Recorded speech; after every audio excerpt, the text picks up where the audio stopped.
Un saludo a todos, espero que estén muy bien. En este video vamos a revisar el tema de corticoides en odontología.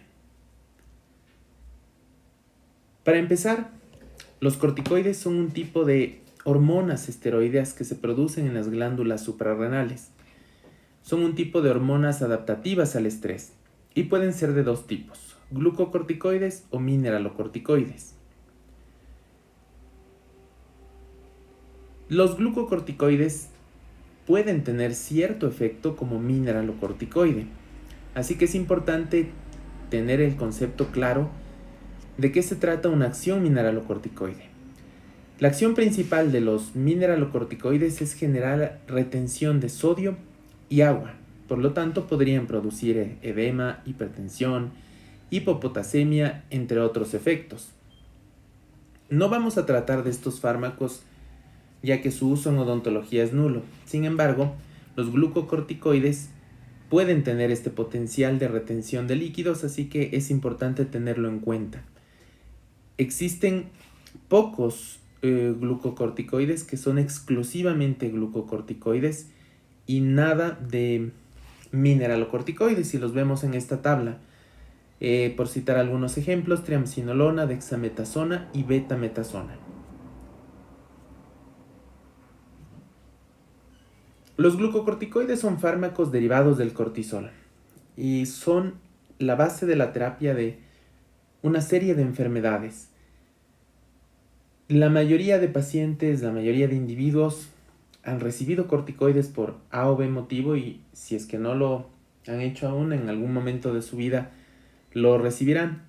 Y otro porcentaje mucho más pequeño de la población, del 1 al 3%, está sometido a terapia crónica con corticoides. Ejemplo, pacientes con enfermedad de Addison o enfermedades autoinmunes. Las acciones glucocorticoides son muy variadas. En la presente diapositiva tenemos algunos ejemplos. La palabra nos lo sugiere, glucocorticoides, tiene que ver con la glucosa, el metabolismo de los hidratos de carbono, las proteínas, la resistencia a la insulina y actividad con el aparato muscular, óseo y cutáneo. En cuanto al metabolismo de las grasas, estos producen lipólisis y redistribución de los tejidos grasos, especialmente en cara, cuello y hombros. Esto brinda la característica apariencia de cara en forma de luna llena que tienen los pacientes con síndrome de Cushing. Es uno de los efectos a largo plazo del uso crónico de corticoides. En cuanto al metabolismo de calcio, estos medicamentos no permiten que se absorba el calcio en el intestino, por lo tanto, podrían producir también a largo plazo osteoporosis. A nivel del aparato cardiovascular, restringen la permeabilidad capilar y es característico que algunos pacientes con síndrome de Cushing lleguen a tener insuficiencia cardíaca, cardiomegalia. En el sistema nervioso central se habla del síndrome de psicosis por esteroides. No es común en todos los pacientes que usen de forma crónica los glucocorticoides, pero puede producirse. A nivel estomacal, estos fármacos tienen la capacidad de aumentar la producción de ácido gástrico, pudiendo agravar úlceras gástricas. Y las últimas características que ven en esta diapositiva son de las más llamativas e importantes de los glucocorticoides. Una de ellas, estamos frente a los fármacos antiinflamatorios más potentes que existen. Los glucocorticoides tienen un efecto antiinflamatorio, ya vamos a ver en el mecanismo de acción por qué, mucho más eficiente que el de los AINES. Y por último, a nivel del sistema inmunológico, estos fármacos tienen la capacidad de alterar la competencia inmunológica. Tienen la capacidad de destruir linfocitos T y B y por lo tanto también, ya vamos a ver, uno de sus usos es ser inmunosupresores. En esta diapositiva estamos observando el mecanismo de acción de los corticoides. Si ustedes recuerdan, cuando hablamos de los AINES, estos actuaban casi al final de esta cascada de reacciones inflamatorias, a nivel de las ciclooxigenasas y prostaglandinas proinflamatorias. Sin embargo, los corticoides actúan al inicio de esta reacción. Específicamente, los corticoides son capaces de inducir la producción de una proteína conocida como lipocortina. Esta lipocortina, a su vez, disminuye la producción de la enzima fosfolipasa 2, que es la encargada de degradar los fosfolípidos, metabolizarlos en ácido araquidónico y todos sus subproductos.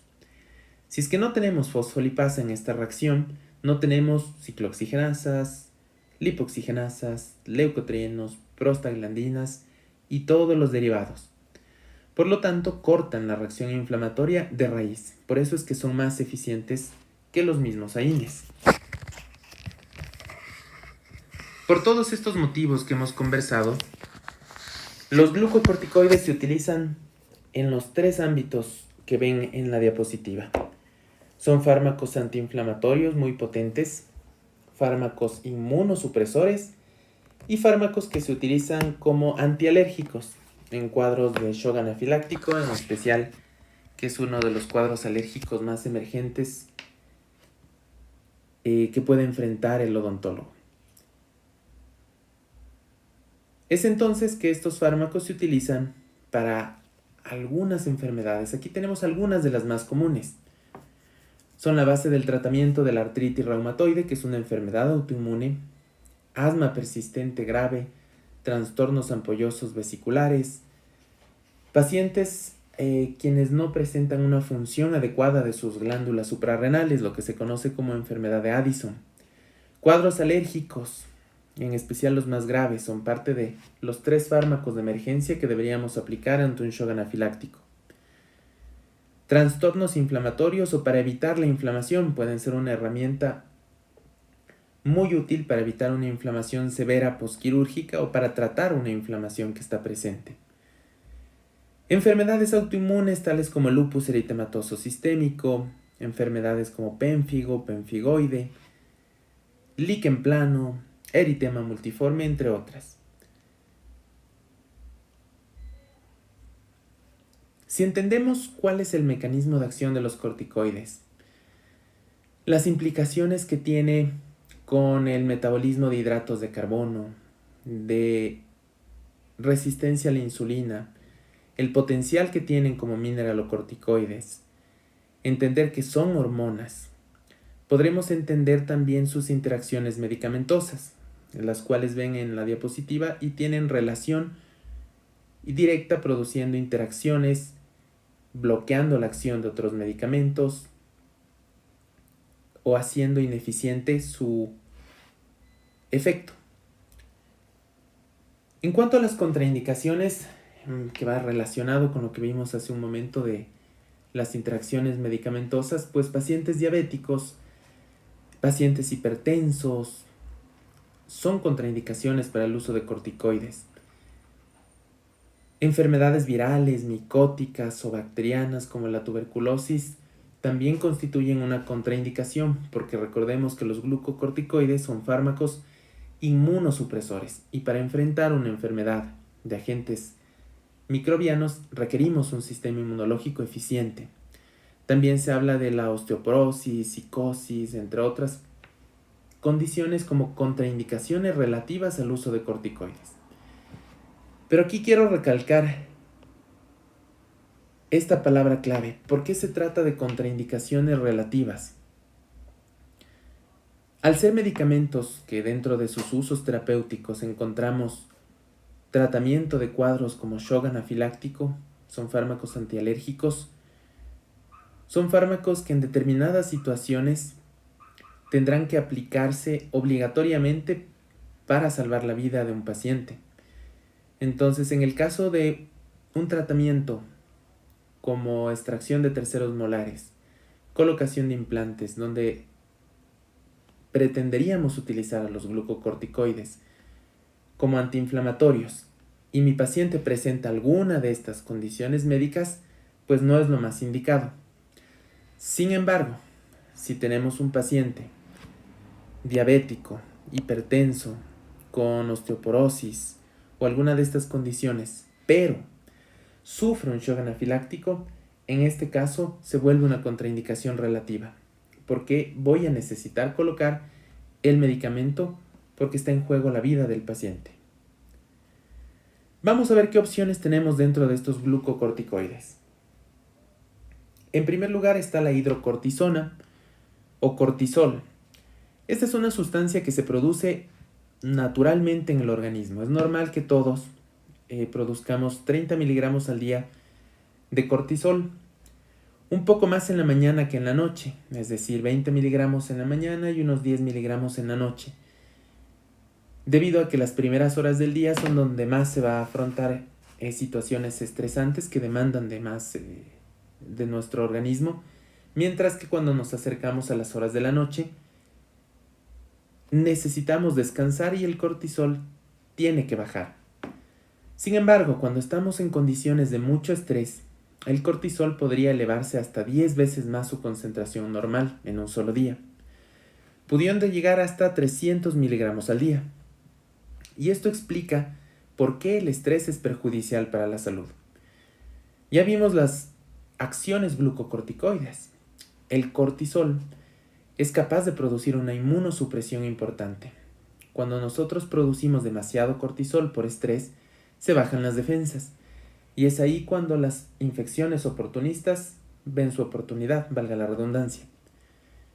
Es normal o es muy común ver, no sé si se han fijado en semana de exámenes, que existe epidemia de gripes, de enfermedades respiratorias. Es justamente porque los exámenes producen cierto grado de estrés cuando somos estudiantes universitarios y el cortisol hace de las suyas. También hay muchos quienes terminan su carrera universitaria, en su proceso de estudios universitarios, desarrollan gastritis. Recuerden que una de las acciones de los glucocorticoides es aumentar la producción de ácido gástrico en el estómago. Igual, resultado del estrés, resultado del exceso de cortisol. Cuando estamos estresados nos ponemos un poco alterados, ansiosos, irritables. Estas cantidades altas de cortisol tienen efectos sobre el sistema nervioso central, lo que veíamos, la psicosis por esteroides o por corticoides. Sin embargo, este cortisol existe también como medicamento. Tenemos cortisol en forma de comprimidos, soluciones inyectables que tienen usos específicos. Imaginemos que nuestras glándulas suprarrenales no funcionan y no podemos enfrentar el estrés de forma adecuada porque no producimos cortisol. Esta es la enfermedad de Addison y en ese caso estos pacientes requieren de la administración de cortisol o hidrocortisona en forma de comprimidos. La hidrocortisona también se utiliza como uno de los fármacos de elección ante un cuadro de shock anafiláctico. Es uno de los que mejor funciona en estos cuadros clínicos. Otra alternativa es la cortisona. Este fármaco es eficaz para el tratamiento de enfermedades que afectan las articulaciones. Se utiliza mucho para afecciones como artritis, tendinitis, bursitis o cualquiera de estas condiciones que afectan al aparato articular. Otra opción es la prednisona o prednisolona. Recordemos que este fármaco no es un glucocorticoide selectivo, por lo tanto altas dosis podría generar retención de líquidos. Tanto prednisona como prednisolona son opciones viables en el mercado. Son prácticamente el mismo medicamento en dos etapas farmacocinéticas distintas. Es decir, el uno es un profármaco del otro, pero básicamente hacen lo mismo. Está indicado en patologías alérgicas, inflamatorias, autoinmunes, entre otras. En el tema específico de odontología vamos a ver que este fármaco es muy útil para el tratamiento de enfermedades autoinmunes que atacan la cavidad oral, cuando hablamos del tratamiento sistémico. Sin embargo, existe un derivado que es mucho más potente y mucho más selectivo como glucocorticoide que la misma prednisolona, y es la metilprednisolona.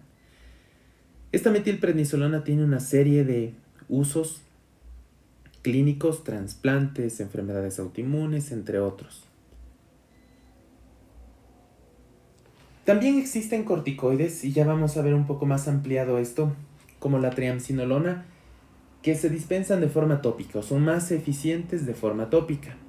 En este caso tenemos una presentación muy propia de la odontología. Si ustedes ven en la imagen, triamcinolona en forma de pasta dental. ¿Para qué servirá este tipo de medicamento?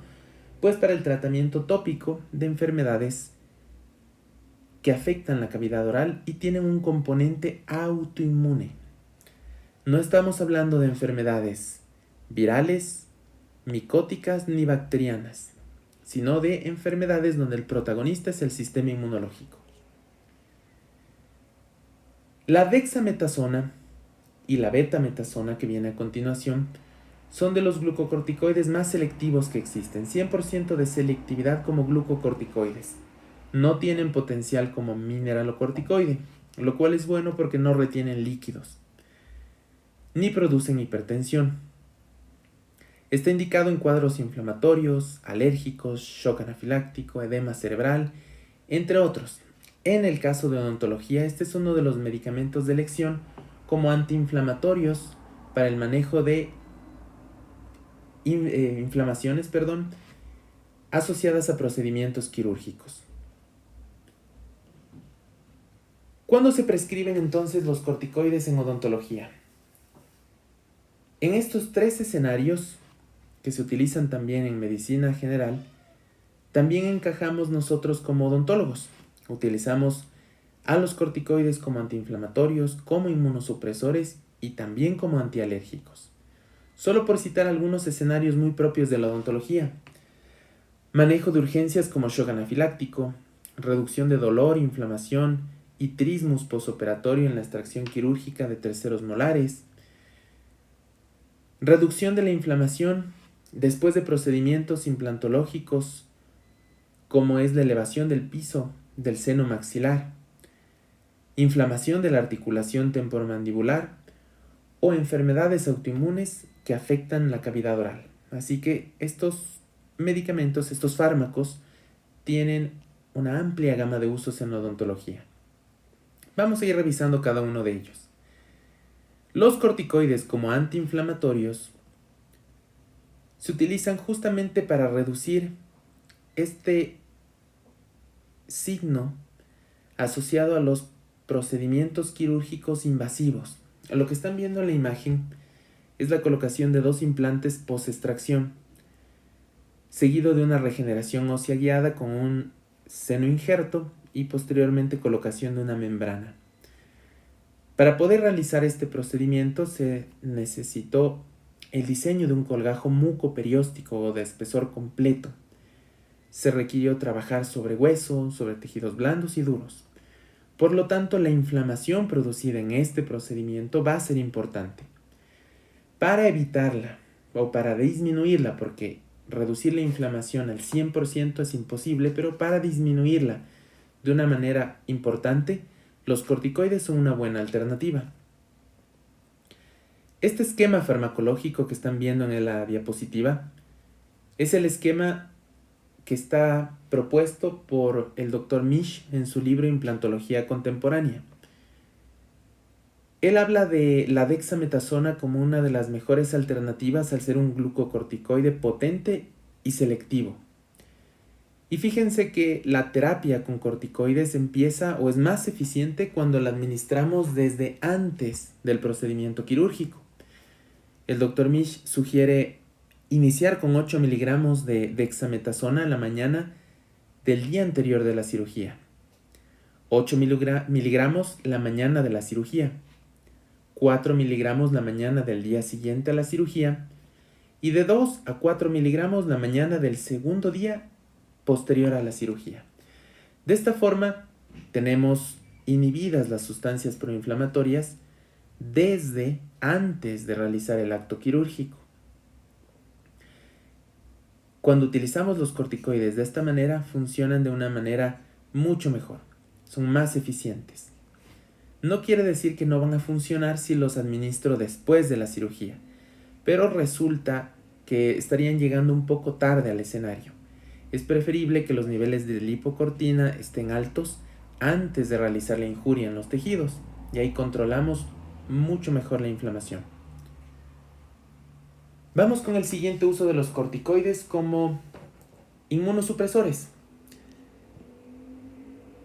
Específicamente en odontología, usar corticoides como inmunosupresores serían el tratamiento de enfermedades mucocutáneas como pénfigo, pemfigoide, lupus eritematoso sistémico, líquen plano, entre otras patologías, que son enfermedades que tienen un componente autoinmune.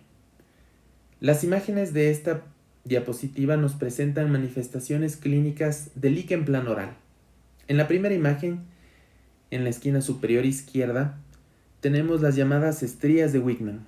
Este es un signo patognomónico, es decir, característico del líquen plano oral.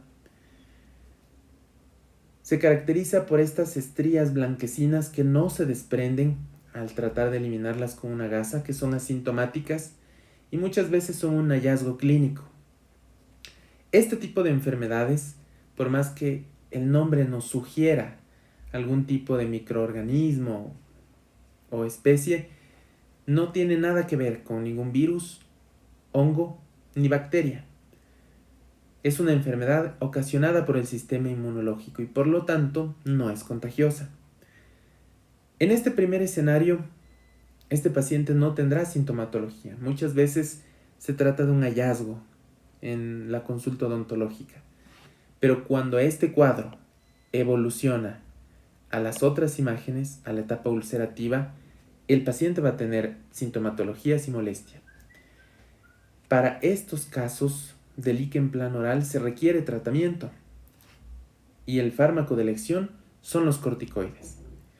Sin embargo, debemos pensar siempre primero en la terapia tópica antes de pasar a la terapia sistémica por vía oral. Los corticoides por vía tópica se pueden administrar en forma de pasta dental, colutorios, pomadas, geles, aerosoles, dependiendo de la localización de las lesiones. Y los corticoides que funcionan de mejor manera vía tópica pueden ser con una potencia media betametasona o triamcinolona, con una potencia elevada fluocinonida en forma de gel, o el corticoide de mayor potencia clobetasol. Si es que la terapia tópica con corticoides no funciona, está indicado avanzar a la terapia sistémica, administración por vía oral de prednisona. ¿Por qué se trata de evitar la administración enteral de corticoides, la administración sistémica de corticoides? Porque recordemos que son fármacos que tienen una serie de efectos secundarios y colaterales. Y cuando se trata del tratamiento sistémico con corticoides, vamos a tener estos efectos adversos, ya que hablamos de dosis altas, de hasta 360 miligramos al día y por duraciones de hasta 10 semanas o más. Aquí les dejo las dosis para que puedan revisar y los casos en los cuales se administra corticoide cuando ya ha fallado la terapia tópica. La realidad en algunos entornos como el nuestro es que estas opciones de corticoides tópicos no están disponibles en el mercado y tristemente es necesario acudir de forma directa a la vía sistémica cuando son casos muy graves de estas enfermedades autoinmunes. Y por último, el uso de los corticoides como antialérgicos. Vamos a hablar del manejo farmacológico de la anafilaxia. Recordemos que el shock anafiláctico es un tipo de shock distributivo, donde lo que más nos preocupa de todos estos signos y síntomas es un posible paro cardiorrespiratorio y la obstrucción de vías aéreas por el angioedema intenso que se produce. Ante esta situación, el primer fármaco, el número 1 que se debe administrar, es la adrenalina. La adrenalina es el medicamento de elección, ya que su efecto beta-adrenérgico provoca broncodilatación, aumenta el gasto cardíaco y la contractibilidad. Por lo tanto, estamos previniendo un posible paro cardíaco, mejoramos el flujo sanguíneo coronario. ¿Cuál es la dosis? Ya lo habíamos visto a propósito de los vasoconstrictores junto a los anestésicos locales, que la dosis en un caso de emergencia como es un shock anafiláctico es de 0.5 miligramos en un adulto estándar, lo que equivale a media ampolla de estas presentaciones comerciales por vía intramuscular, es la vía preferida. Cualquier músculo que se tenga a disposición. Puede ser en la tensión odontológica, puede resultar un tanto incómodo acceder al glúteo, que es la vía de administración intramuscular más convencional, la que más se maneja. Pero podríamos acceder al deltoides o incluso un grupo muscular que tenemos más acceso en nuestro medio, la lengua, aunque resulta un tanto incómodo, pero en un caso de emergencia podría ser una vía de administración intramuscular viable para la adrenalina. En segundo lugar, vamos a administrar los fármacos de los cuales estamos hablando en este video, los corticoides. El objetivo del corticoide es producir inmunosupresión. Recordemos que ante un shock anafiláctico quien está actuando de manera brusca es el sistema inmunológico. Y por lo tanto resultaría muy oportuno administrar un glucocorticoide. Si bien es cierto la hidrocortisona es uno de los preferidos o los de elección, cualquier corticoide en este momento de emergencia podría funcionar. E incluso se habla de megadosis de corticoides. Y por último, como tercer fármaco ante el shock anafiláctico, se encuentran los antihistamínicos. Recordemos que la histamina es el precursor preformado de la inflamación y es el que está encargado de producir rinorrea, lagrimeo, prurito, entre otros, que son signos y síntomas que no son de vital importancia. Por eso hemos dejado estos fármacos para el tercer lugar. Tenemos opciones como la clorfeniramina, difenhidramina o loratadina. Estos fármacos disminuyen la permeabilidad capilar, actúan sobre terminaciones nerviosas y suprimen secreciones glandulares, reduciendo el lagrimeo y la rinorrea. Hasta aquí el uso de los corticoides. Son escenarios en donde nosotros nos veremos en la necesidad de prescribir corticoide a un paciente.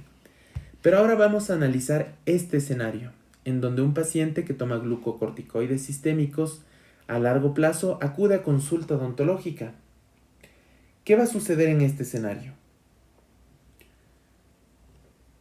Las glándulas suprarrenales son estructuras de nuestro cuerpo que al evidenciar, al darse cuenta, al percibir que estamos tomando glucocorticoides por otra vía, dejan de producir por sí mismas cortisol. Por lo tanto, un paciente que toma corticoides a largo plazo es un paciente que tiene una supresión suprarrenal inducida por fármacos y por lo tanto es un paciente que no puede responder de forma adecuada a situaciones estresantes. Así que en estos casos lo natural es pensar en una compensación de corticoides, ya que los procederes o procedimientos dentales son estresantes. ¿Cuándo administramos corticoide complementario a un paciente para el tratamiento odontológico? Únicamente cuando se trata de eventos estresantes. Por ejemplo, cirugía oral, periodontal, menor, con anestésico local, se puede trabajar de forma ambulatoria siempre y cuando manejemos una dosis compensatoria de 5 a 6 miligramos de prednisona 1 a 2 horas antes del tratamiento. No se diga si es que hablamos de cirugías dentales mayores. En este caso es preferible tratar al paciente vía hospitalaria y se administrarán dosis complementarias de hidrocortisona, de igual manera 1 hora antes de la cirugía. ¿Qué sucedería si es que el paciente de uso crónico de corticoides no es compensado con una dosis extra de corticoides y lo estresamos con un procedimiento odontológico, quirúrgico, invasivo? Se podría producir una crisis suprarrenal. Esta crisis suprarrenal es una urgencia médica donde tenemos dolor abdominal, debilidad, hipotensión, deshidratación, náuseas y vómito, que es un evento realmente urgente y desagradable. Por lo tanto, es preferible compensar con corticoides a este paciente si es que sé que el procedimiento va a ser estresante. Ahora, para la mayoría de procedimientos dentales no quirúrgicos, tenemos un riesgo mínimo de crisis suprarrenal. En estos casos no se recomienda o no se necesita regular la dosis de los corticoides. La dosis que el paciente toma regularmente es suficiente.